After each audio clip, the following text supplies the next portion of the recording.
Boa noite, então. Vamos começar a aula de hoje. E eu prometo para vocês, essa é a última aula que a gente não vai tratar de HTML e CSS. Eu sei que tem muita gente perguntando, mas quando que a gente vai começar a mexer com HTML e CSS? Pois é na aula que vem. Na aula que vem a gente vai começar finalmente a codificar alguma coisa em HTML e CSS, tá? Primeiro em HTML, vamos entender o que é HTML para na aula seguinte, se não me engano, a gente começar a trabalhar com CSS. Vocês, parece que alguns de vocês, aqueles que optaram pelo menos, já estão voltando para o presencial, né? E esse presencial, no caso, é ir assistir a aula lá no campus. Eu fui chamado para voltar para a aula presencial e pedi para não ficar na aula presencial, por uma razão muito simples. Eu não vacinei ainda com a segunda dose. Enquanto eu não estiver com a segunda dose tomada, eu não volto para a sala de aula, de jeito nenhum. Então, aqueles alunos que optaram para ter aula presencial, por enquanto podem voltar para a escola e assistir a aula que nem os outros que estão assistindo de casa. Eu devo tomar a segunda dose da vacina agora na sexta-feira, e aí são 15 dias para que ela faça o efeito mesmo. Ou seja, vai dar 2 de outubro. E a partir de 2 de outubro, eu devo voltar a ministrar as aulas na sala de aula. Dito isso, lembro a vocês que quem me ajuda a ler os nossos livrinhos que eu elaborei para as aulas, ganha ponto de participação, Fundamentos de Web Design, livro 5, termo de abertura de projeto.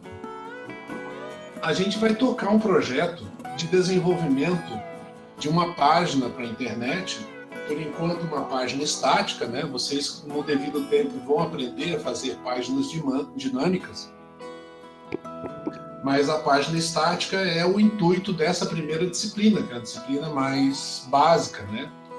Por isso que é de fundamentos. A gente vai ver só a parte fundamental do desenvolvimento de páginas web.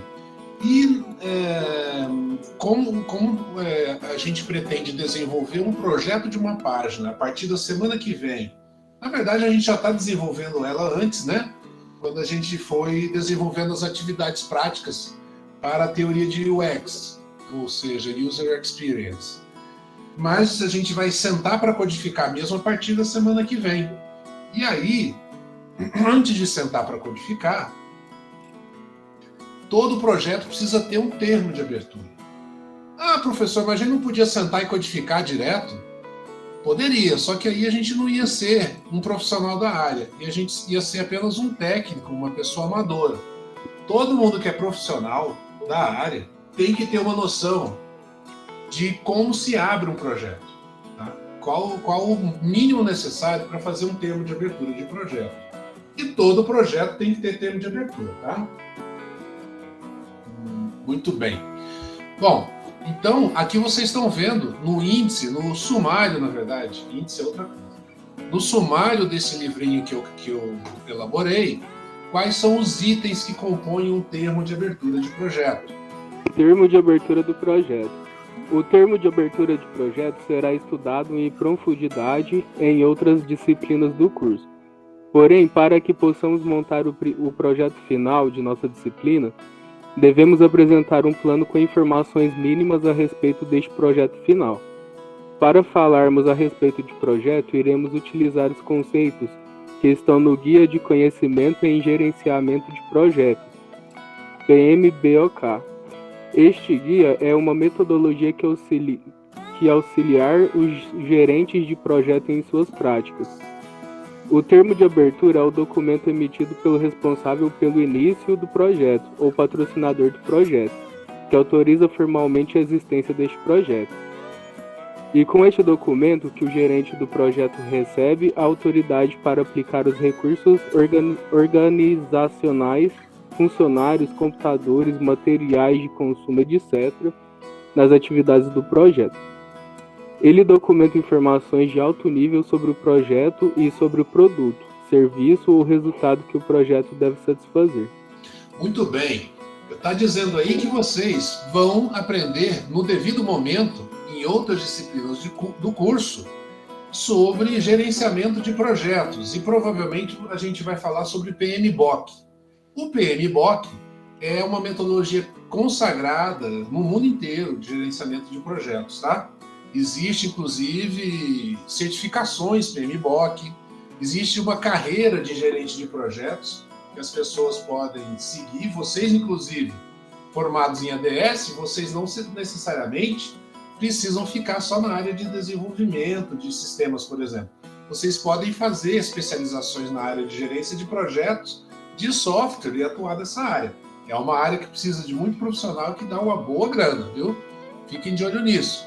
A lista do que tem que ter no termo de abertura de projeto, ok? E a gente vai ver um a um agora. E o termo de abertura de projeto que foi lido pelo Arthur, ok? Obrigado por me avisar, Marlon. Bom, é o seguinte.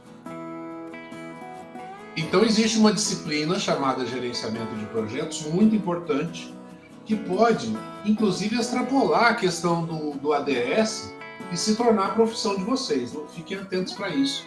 Pode ser que seja uma boa seguir por essa área. E, aliás, por coincidência, eu sou o professor de gerenciamento de projetos de software nesse curso. Vocês devem me encontrar, eu acho que lá pelo 5º período, mais ou menos, para a gente tratar desse assunto. Mas vamos, então, aos componentes que nós temos no termo de abertura de projeto, para começar a identificação do projeto. Todo projeto tem que ter uma identificação e isso tem que ser um nome único dentro da empresa. Relação de responsáveis. Listar o nome dos componentes da equipe. O Scrum, uma metodologia ágil para a gestão e planejamento de projetos, afirma que as equipes mais produtivas têm de 3 a 9 integrantes, fora os seus líderes. Foque numa equipe enxuta, mas que entregue o que promete. Então a gente já sabe aí que uma equipe boa, fácil de gerenciar, ela vai estar entre 3 e 9 integrantes, mais os líderes de equipe, esses não contam, certo? Então o nosso termo de abertura de projeto também tem a relação de todos os membros da equipe que vai trabalhar nesse projeto. Qual a finalidade do projeto? Um texto breve para informar para que o projeto está sendo desenvolvido. Esse também é um componente importante do termo de abertura de projeto. Os objetivos mensuráveis do projeto. Todo objetivo de projeto ele tem que ser mensurável. O que quer dizer mensurável? Alguém arrisca dizer o que quer dizer mensurável? Que pode ser medido? Isso. É alguma coisa que possa ser medida. Ou seja, tem que ser medido através de alguma métrica. E para facilitar a nossa lembrança, para a gente saber exatamente como funciona um objetivo do projeto, a gente vai seguir essa sigla SMART, que significa esperto em inglês, né? Primeiro S, o que você quer fazer? Então, o objetivo ele tem que transmitir a ideia do que você pretende fazer com esse projeto. M, ele tem que ser mensurável, ou seja, como você vai saber que alcançou o objetivo? Você tem que ter um objetivo que ele possa ser medido, como eu já tinha sido falado. A, ele tem que ser atingível. Não adianta você montar um objetivo, colocar um objetivo impossível de se cumprir. R, ele tem que ser relevante, ou seja, você pode alcançar o objetivo de forma realista, ele realmente vai ser interessante, vai ser importante para alguém, para as partes interessadas, e o objetivo tem que ter o tempo. Quando você deseja alcançar o objetivo? Então, se você for montar um projeto para uma equipe de vendas de uma empresa qualquer, o ideal seria que você montasse esse projeto da equipe de vendas de forma mensurável, do tipo, pretendo dobrar o número de clientes da empresa. Isso é mensurável, é fácil de medir, certo? E eu pretendo dobrar até o meio do ano que vem. Aí eu coloquei o tempo, percebem? sempre você tem que ter o tempo, o prazo estipulado para que os objetivos sejam cumpridos, sejam atingidos. Requisitos de alto nível. Neste item apresentamos quais problemas o projeto pretende resolver e também quais restrições do levantamento identificou que terão que ser levadas em conta durante o projeto. Os requisitos, geralmente, são as necessidades que precisam ser atendidas. Então, a gente apresenta os problemas que o usuário está passando e que serão resolvidos através de uma solução baseada em software. Então, a gente vai colocar aqui nos requisitos. Por que é chamado de alto nível? Porque a gente não vai detalhar, tá? Vai ser alto nível mesmo, a gente não vai entrar em detalhes. Os requisitos são os problemas que o projeto pretende resolver. Além disso, todo problema ele pode ter algumas restrições associadas a ela. Do tipo, o problema precisa ser resolvido em 1 mês. Isso é uma restrição. O dono da empresa falou que só quer gastar R$5.000. Isso é outra restrição. O dono da empresa pretende instalar o software nos computadores da empresa, mas ele não vai comprar computador novo nenhum. Vocês vão ter que trabalhar com um computador velho que ele já tem lá. Isso aconteceu comigo um monte de vezes quando eu tinha uma empresa de software. Então, restrições são como é que eu vou dizer? Anotações que vão restringir a solução que você vai montar. Vão aumentar o desafio em relação à solução que você precisa elaborar. Descrição de alto nível do projeto. Agora vocês vão perceber que vocês já têm essa parte pronta. Vai ser só colocar dentro do documento que vocês vão entregar. No caso aqui é o mapa do site, o sitemap, certo? Onde a gente vai estruturar a navegação dentro do site que a gente vai montar, tá? O que mais? Risco geral do projeto. Uma reflexão do que pode dar errado ao longo do projeto e quais as medidas de contingência caso estes riscos se concretizem. Aqui tem uma coisa importante que é o seguinte. Observem que ele fala aqui sobre o que pode dar errado, né? Acontece que risco ele é sempre enxergado como uma coisa negativa e o risco necessariamente não é negativo, tá? Às vezes um risco é uma ameaça, mas às vezes o risco é uma oportunidade. Risco geralmente vai ser alguma coisa que vai sair do... Como é que eu vou dizer? Que vai sair do planejamento que foi montado inicialmente. Agora, o risco não pode ser algo inesperado. Você pode criar uma lista de possíveis riscos e ao lado dessa lista de possíveis riscos, quais as medidas de contingência que você vai tomar caso esses riscos ocorram. Ok? Ah, mas e se acontecer alguma coisa que eu não tinha previsto de jeito nenhum? Aí não é um risco. Aí é um desastre mesmo, porque você não vai ter nem contingência para isso. Entenderam? Risco é uma coisa que pode ser controlada e prevista quando você faz o termo de abertura do projeto. Um cronograma, no sentido mais tradicional do cronograma mesmo. Você vai definir uma lista de tarefas e colocar em semanas o que você vai fazer a cada semana. Tá? Eu sugiro, se vocês acharem interessante, deem uma verificada em todas as aulas que a gente vai fazer, que a gente já fez, né? Porque esse cronograma ele tem que envolver o que vocês já fizeram. Lá atrás vocês definiram um tema para o site, depois vocês definiram um público, trabalharam na persona, depois vocês montaram o protótipo, tudo isso já é coisa. Aí vocês fizeram o termo de abertura, que é o que vocês vão começar a fazer hoje, e a partir da semana que vem vocês começam a codificar o site, assim por diante. Tudo isso deve estar contido dentro do cronograma.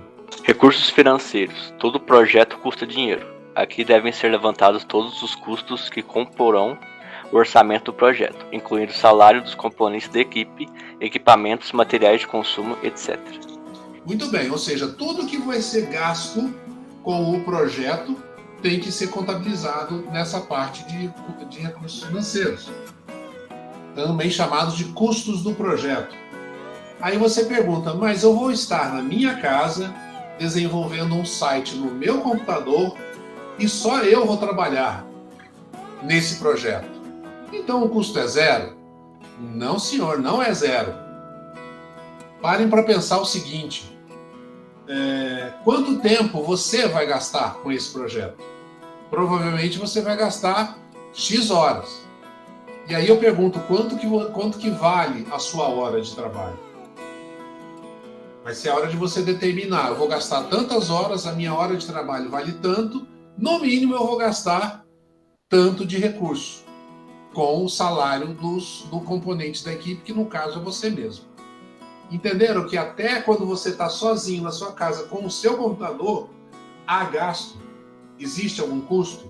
Sem falar que você poderia calcular quanto que você gasta de energia, mas a gente não vai precisar entrar nesse detalhe, não. O mínimo que eu quero é que vocês coloquem lá quanto que você imagina que você deva receber por hora e quantas horas você acha que você vai gastar com esse projeto. Ok? Isso pelo menos tem que estar no nosso termo de abertura do projeto. Lista das partes interessadas. Quem são as pessoas físicas e ou jurídicas interessadas no projeto? Exemplos de partes interessadas internas: patrocinador, gerente de recursos, escritório de gerenciamento de projetos, EGP, comitê diretivo de portfólio, gerente de programa, gerentes de outros projetos e membros da equipe. Exemplos de partes interessadas externas: clientes, usuários finais, fornecedores, acionistas, agências reguladoras e concorrentes. Muito bem. Agora eu deixo para vocês imaginarem quem seriam as partes interessadas. Vamos dizer que o Eber resolveu fazer uma página para o site de alguém que ele conhece de uma loja de roupas.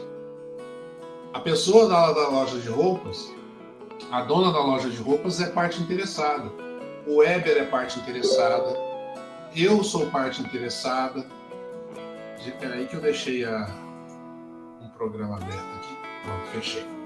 Então eu sou parte interessada, o próprio Eber é parte interessada, a dona da loja de roupas, se tiver funcionários lá e ele precise conversar com esses funcionários a respeito de como é que vai ser o site, também serão partes interessadas. As pessoas que vão entrar no site, os clientes da loja, são partes interessadas também e assim por diante.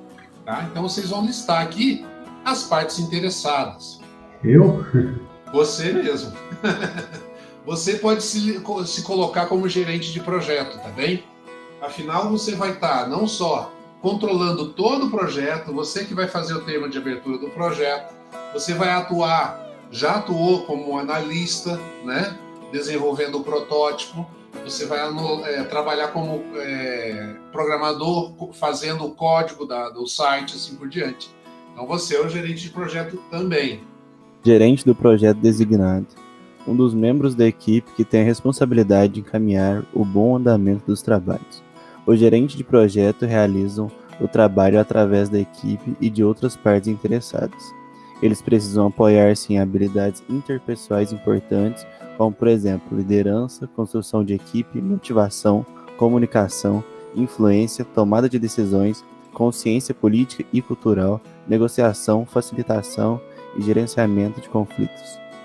Então vocês podem ver que um gerente de projeto ele faz muita coisa, mas a gente não vai entrar em detalhes em relação ao que um gerente de projeto precisa ter, porque vocês vão ter toda uma disciplina lá na frente para saber exatamente como que um gerente de projeto deve trabalhar. Nome e autoridade do patrocinador. O patrocinador que irá autorizar o termo de abertura do projeto. Muito bem. O patrocinador é aquele que patrocina o projeto. Então pode não ser eu. Provavelmente é o dono da empresa onde você decidiu fazer um site para a empresa, entenderam? Vocês têm que imaginar quem seria o patrocinador aí no caso.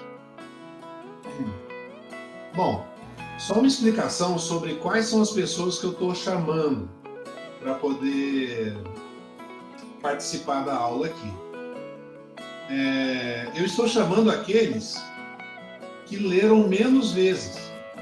Então, até o momento, eu já chamei quase todo mundo 5 vezes. Tá? 5 vezes. tem alguns que eu não tinha chamado 5 vezes ainda, e foram exatamente esses que eu escolhi hoje. E aí eu sempre vou fazer isso, eu vou chamar aqueles que leram menos para poder todo mundo estar sempre igualado, tá?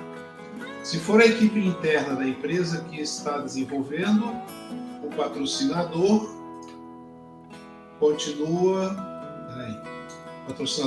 sendo essa empresa? Sim. Sim, aí alguém dentro da empresa é o patrocinador. Não sei se é o dono da empresa ou um gerente, um diretor da empresa, alguma coisa assim, tá certo? Mas você tem que imaginar o seguinte: o coordenador não, o gerente do projeto, que é você tem que imaginar que você não tem autoridade total. Por exemplo, você não pode contratar um programador para fazer o site, tá? Agora, tem alguém na empresa que poderia liberar recurso para você contratar um programador. Essa pessoa é o patrocinador. Entenderam onde que está o patrocinador aí? Você tem autoridade dentro da empresa. Aliás, você tem autoridade dentro do projeto e dentro da equipe de projeto. Mas você, por exemplo, não pode contratar mais alguém, porque você não tem o orçamento do projeto à sua disposição. Você vai ter que pedir licença para alguém. Esse alguém é o patrocinador. Tá? Entenderam? Então vocês podem colocar e descrever, colocar só o nome de quem seria o patrocinador do projeto de vocês. Se vocês não conseguirem chegar no patrocinador, coloca você mesmo, ou coloca eu, já está tranquilo, tá? Agora vamos falar sobre a atividade de hoje. A atividade de prática de hoje é elaborar o termo de abertura de projeto, data de entrega 19 de setembro.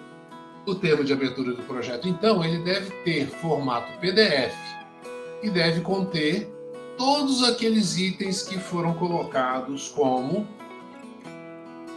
informação importante lá no nosso livro, tá certo?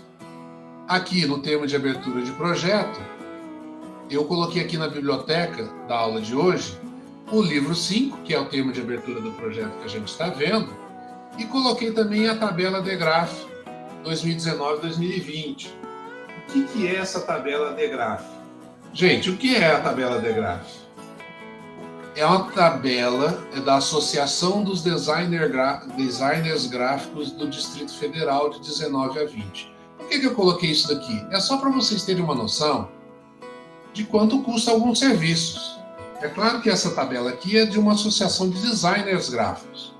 Mas aqui, ó, vocês podem observar que tem a parte de gestão de marca, criação de nome da marca, projeto de identidade visual, toda a parte de montagem de papelaria institucional, de você fazer material timbrado para a empresa, embalagem. Mas aqui também tem serviços digitais, certo? Entregáveis de UX Design, olha aqui. Para vocês terem uma ideia de como funciona essa indústria da parte de mídia, de montagem de site, ó, trabalho em redes sociais. Vamos clicar aqui no UX Design Entregáveis. O que nós temos aqui? Ó? Descrição, entendimento do negócio. O que pode ser levado aqui? O inventário do conteúdo que vai ter no site. Bom, isso, para essa tabela aqui, está custando R$4.000. Esse sitemap que eu pedi para vocês fazerem, ele custa R$6.000, gente. Tá? Para uma empresa que trabalha na área. E aí, ó, análise da concorrência. Se você for fazer um benchmarking para saber como os sites da concorrência atuam, vai custar isso aqui. Então a gente tem aqui, ó, brainstorming, protótipo. Vocês não fizeram um protótipo na última aula? Olha aqui, tem protótipo de baixa fidelidade não funcional, R$6.000. Baixa fidelidade funcional, R$9.000. Alta fidelidade, R$10.000. Alta fidelidade funcional, R$30.000. O que mais que a gente tem aqui? Implementação. definição do alinhamento de tipografia das funcionalidades, criar e organizar a estrutura de estilos, CSS, dos projetos de software, R$10.000, garantir que a interface dos sistemas seja totalmente responsiva, R$20.000, adequar páginas HTML aos requisitos de acessibilidade. Lembra que a gente falou de acessibilidade 2 semanas atrás? Pois é, adequar um site, adequar a interface de um sistema para que ela seja totalmente responsiva e adequada à acessibilidade custa R$10.000. E um design de interface? Se eu fosse fazer um design de interface, lembra que a gente falou de wireframe? Que é você fazer os desenhos das telinhas. Aqui vai ficar o campo de busca, aqui vai ficar o botão. Isso custa R$6.000. Fazer um fluxograma e o diagrama de atividades que vai ter no site, R$10.000. Modelo conceitual do site, R$20.000, e assim por diante. Tem mais alguma coisa aqui?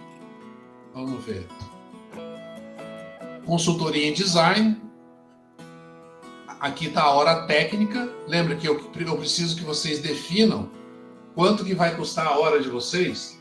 Olha quanto custa a hora de um web designer júnior, R$110. Pleno, R$150. Sênior, R$205. Vocês vão ser o gerente de projeto, vocês poderiam definir que vocês são designers coordenadores, recebendo R$265 a hora. O que mais? Quartilhas, manuais, jornal, revista, livro. Aqui já é a parte mais impressa, né? O que mais que nós temos aqui? Produtos, cartão postal, mapa, ilustração publicitária. Aí terminou. Deixa eu ver se tem mais alguma coisa nessas tabelas aqui que seja interessante. Aqui vocês viram que essa tela aqui, é uma tela toda baseada em entregáveis de UX Design. Lembra que a gente tinha falado do que era entregável? Aqui a gente está falando de serviços digitais. Então, se você for fazer uma apresentação multimídia para alguém, layout dos slides de baixa complexidade, R$150. Layout de slides em média complexidade, R$450. Layouts com alta complexidade, com texto, imagem, gráfico, tabela, animação, áudio, vídeo, R$1.000. Projeto de gráfico para um pendrive ou para um DVD, R$6.000, e assim por diante. Aqui nós temos layouts em HTML para uma newsletter, por exemplo. Se você for fazer uma newsletter utilizando HTML, R$3.600. E-mail marketing é uma coisa que acontece muito. Você fazer um e-mail para mandar para muitas pessoas. O tradicional spam, né, que ninguém gosta. Aqui, layout e produção em HTML. Somente produção do HTML, R$650. Serviços digitais de User Interface Design. Quanto custa fazer um website? Opa. Em geral, o website possui estrutura básica conforme abaixo. Uma área institucional, uma área de contato, uma área de conteúdo, que é o cadastro de serviços e produtos, e uma área informativa, com notícias, eventos, etc. Então está dizendo basicamente isso aqui. Quanto custa um website com essas coisas aqui, um site básico. Se for um site para um microempreendedor individual, vai custar esse site básico quase R$6.000. Para uma microempresa, vai custar mais de R$8.000. Para uma pequena empresa, R$11.000. Uma média empresa, quase R$20.000. E uma grande empresa já é sob consulta. Por quê? Porque uma grande empresa vai ter um grande site, não é um site pequeno, né? Agora, um hot site só para uma campanha específica, o lançamento de um produto ou coisa do gênero. Aqui nós temos também os valores desde do microempreendedor, começa em R$4.000, até a média empresa, que fica em torno de R$13.000. A média empresa. E se a pessoa encomendar um blog para vocês? Microempresa, R$3.500. Média empresa, R$11.000. grande empresa sobre consulta. Agora, uma landing page. A landing page é uma página cujo intuito é atender a uma única campanha específica, R$7.000. Bom, esses são serviços digitais de User Interface Design. Agora tem outros serviços digitais aqui, peças avulsas para web, para redes sociais. Se pedirem para vocês fazerem um post em redes sociais, anúncio para smartphone, diversos, avatar, banner, convite eletrônico, etc. Tem preço aqui também.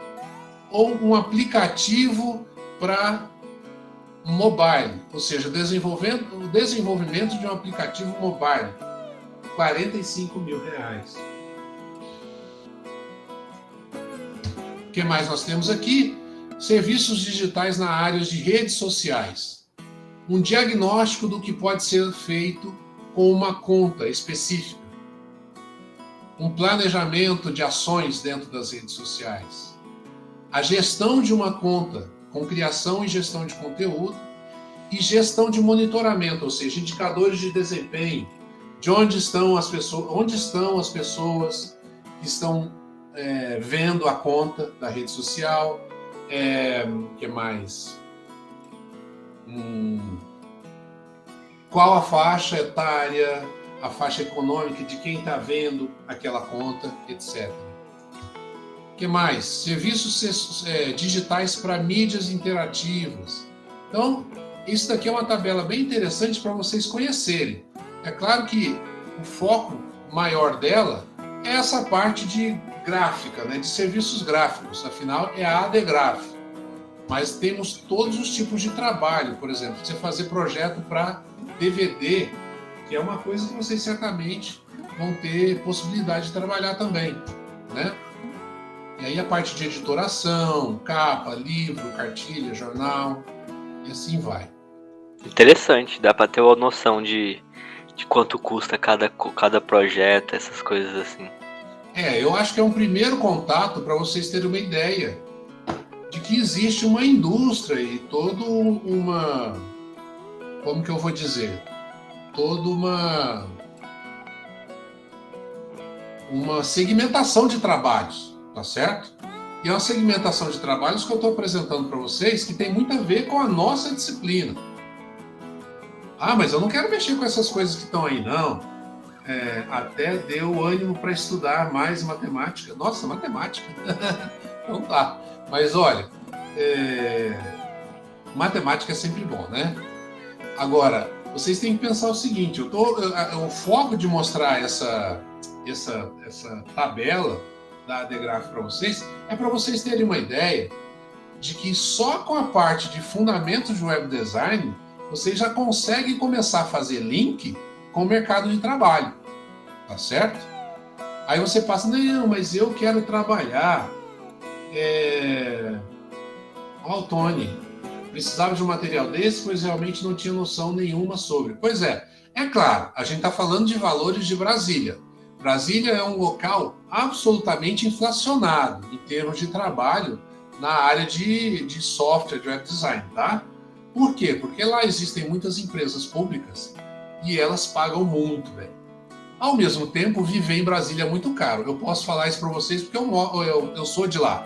Já morei lá muitas vezes. Então, a gente tem que ter uma noção de que os valores daqui não são os valores de lá. Ao mesmo tempo, a gente tem que também ter noção de que, com o advento da internet, a gente pode prestar serviço para o mundo inteiro, né? O nosso mercado de trabalho hoje é o mundo inteiro.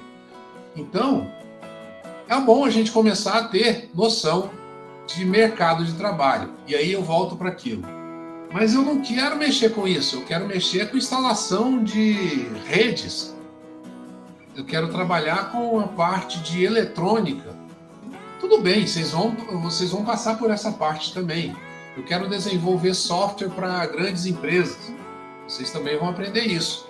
Mas focando nessa disciplina de fundamentos de web design, eu acho que essa tabela da ADGRAPH é uma boa informação interessante para vocês, né? Ok? Alguma outra pergunta? Porque hoje a aula foi rapidinha e aí... Oi, diga, Lucas. Essa tabela é de onde? Onde você conseguiu ela? De qual? Ou foi você que fez ela? Eu consegui no site da Degraph. Deixa eu colocar ela de volta Degraph. aqui para você. Aqui. Tabela referencial de valores de 19 e 20 da Associação de Designers Gráficos do Distrito Federal. E eu de novo não compartilhei a tela. Hoje eu tô meio passado, gente. Tá difícil. Pera aí. Deixa eu voltar com a tabela aqui. Aqui, ó. Essa é a capa dela. Tabela referencial de valores de 19 e 20. adegraph.org.br, Associação dos Designers Gráficos do Distrito Federal. Bom, de qualquer maneira, vocês vão ter tempo, com calma, para poder olhar essa tabela, porque ela está à disposição de vocês lá na biblioteca da aula de hoje. Tá? Além do livro de hoje, tem também essa tabelinha lá em PDF. E talvez já exista a tabela atualizada para 2021. É só entrar lá no adegraph.org e baixar. Tá bom? Agora, é claro, sobrou um tempão, sobrou quase uma aula inteira. Coisa que não vai acontecer nas nossas próximas aulas. A partir da aula que vem, a gente vai ter muita coisa. Posso enviar ainda as atividades atrasadas? Todas as atividades atrasadas, elas têm um prazo para ser entregues, mas elas podem ser entregues depois também, até o último dia de aula, tá, Arthur? A única questão aí é que, como você não entregou no dia, a gente tira um pontinho. Isso para fazer justiça com aqueles que entregaram em dia. Mas tudo, desde o primeiro dia de aula, você pode entregar. Você já utilizou essa tabela ou materiais parecidos para se embasar em um orçamento de um projeto? Essa tabela eu baixei no ano passado, porque eu estava ministrando uma disciplina que chamava, e aliás eu vou voltar a ministrar essa disciplina agora, a partir do mês que vem. Essa disciplina se chama Edição de Imagens, no curso técnico em computação gráfica. Eu estava ensinando pintura digital para os alunos e também desenho digital e também editoração gráfica. Você fazer um cartaz, fazer um livro, fazer uma apostila. Tem uma disciplina em computação gráfica que a gente ensina isso. E eu era o professor dessa disciplina no ano passado.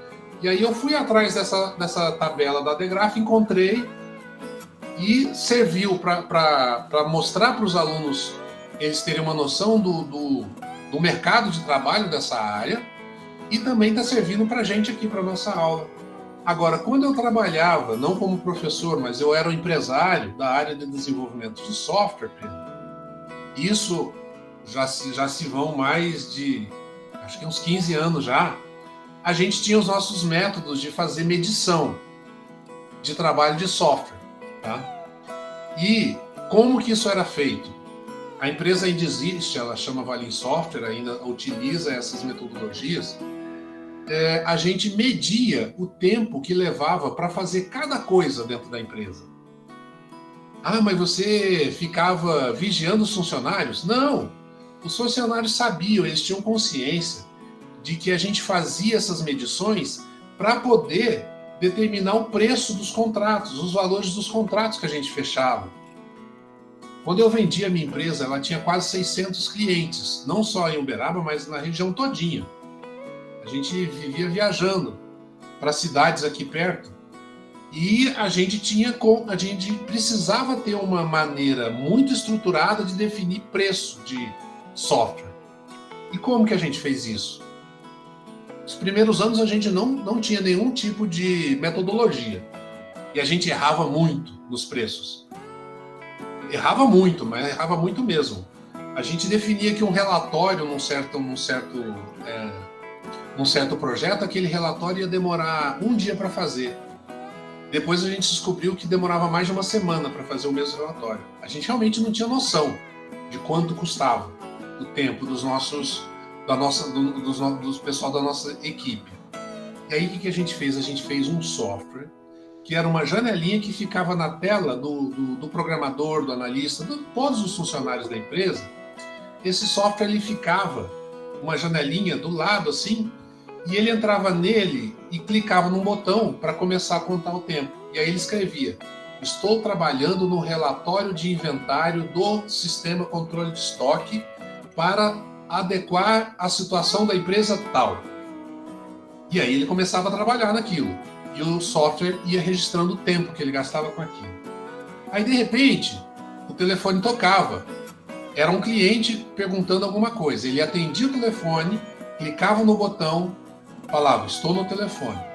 Ah, estou atendendo, tirando dúvida do cliente tal, do posto de gasolina lá de não sei aonde. Quando terminava a ligação, ele clicava no botão de novo e dizia: atendi o cliente tal. Por que isso?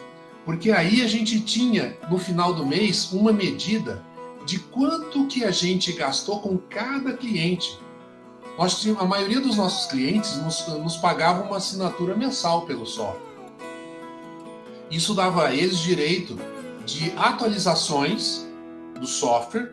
Então, por exemplo, nós tínhamos, 100 clientes de um software e todos eles pagavam uma mensalidade. Quando um pedia um relatório novo, interessante, um relatório estatístico, todos os outros recebiam aquele relatório porque todos contribuíam. Quem não pagasse essa mensalidade, quando precisasse de uma atualização do software, aí a gente negociava um preço à parte para atualizar o software dele. Agora, a gente tinha relatórios, a partir do momento que a gente começou a fazer essas medições, Pedro, a gente tinha relatório do tipo: esse cliente nos paga R$150 por mês, que é um valor muito baixo, R$150 por mês. Mas quanto que ele usou? Quantas vezes ele ligou durante o mês para cá? Ah, ele ligou durante o mês umas 30 vezes. E quanto tempo ele ficou no telefone com o nosso funcionário? Olha, mais ou menos umas 10 horas. É muito tempo, né? Mais ou menos umas 10 horas. Quanto que custa a hora desse funcionário? Ah, custa R$15. Bom, R$15 vezes as 10 horas dá R$150. Ele está pagando 150 por mês, a gente não está tendo lucro nenhum. Ou às vezes ele está gastando mais do que ele está pagando por mês. Aí é a hora da gente negociar com o cara. Olha, você está pagando um pouco demais, você está utilizando muito os serviços da empresa, está custando caro para a gente. Então você precisa pagar mais. Entenderam? Dessa forma a gente conseguiu criar uma metodologia onde a gente sabia exatamente quanto cada cliente custava para a empresa e comparava isso com quanto que ele pagava para a empresa também. Entenderam? Nos primeiros anos da empresa, a gente não entendia por que a gente não conseguia tirar dinheiro da empresa. A empresa só se pagava. Pagava os salários dos funcionários, pagava o nosso prolabore, vamos dizer assim, mas ela não gerava nenhum lucro. A gente não conseguia gerar nenhum lucro na empresa para poder investir em computador. A gente chegou um tempo que a gente precisou de um carro para o funcionário ir até o cliente para poder atender. A gente conseguiu comprar carro depois que a gente estabeleceu essas medidas. Quando acontecia um problema de segurança ou instabilidade de conexão, aí vocês tinham uma garantia ou cobravam por hora, por fora. A gente sabia quanto... O cliente não sabia que a gente media quando ele ligava para a gente por telefone. Para ele era meio que de graça, tá? Mas, por exemplo, uma coisa que acontecia com frequência era a máquina do cara travar. E aí a gente tinha que ir lá para destravar a máquina porque ele não sabia fazer isso. O computador travava, HD dava problema. Então, de vez em quando, a gente tinha que ir até a empresa para destravar e botar as coisas no ar de novo. E aí a visita era cobrada por hora, separada. Eu tive empresa de desenvolvimento de software durante 15 anos, então eu passei por tudo que vocês imaginarem. A gente tinha muita panificadora que era cliente nosso. E panificadora, não sei se vocês sabem, eles começam a trabalhar às 3 da manhã. Para fazer o pão, né? Eles chegam às 3 da manhã. Eu já recebi ligação às 4 da manhã que o cara foi ligar o computador para começar a registrar que ele estava tirando a farinha do depósito para poder fazer o pão, ele queria registrar no computador e a máquina não ligou. A máquina, inclusive, eu lembro que na época eu estava com um problema no HD. Às 4 da manhã eu tive que sair lá resolver o problema do HD. Muito bem, muito bem, muito bem. Agora eu vou pedir que vocês gastem esse tempo que ainda tem disponível trabalhando no termo de abertura do projeto. Tá? Termo de abertura do projeto, que é o trabalho de hoje, que vocês vão entregar até na próxima segunda. Não deixem de fazer dentro do prazo, para não perder ponto. E por hoje é só. Quem quiser falar mais alguma coisa comigo, estarei aqui à disposição até às 8h40. Estou aqui aguardando vocês, caso vocês tenham alguma dúvida, tá bom?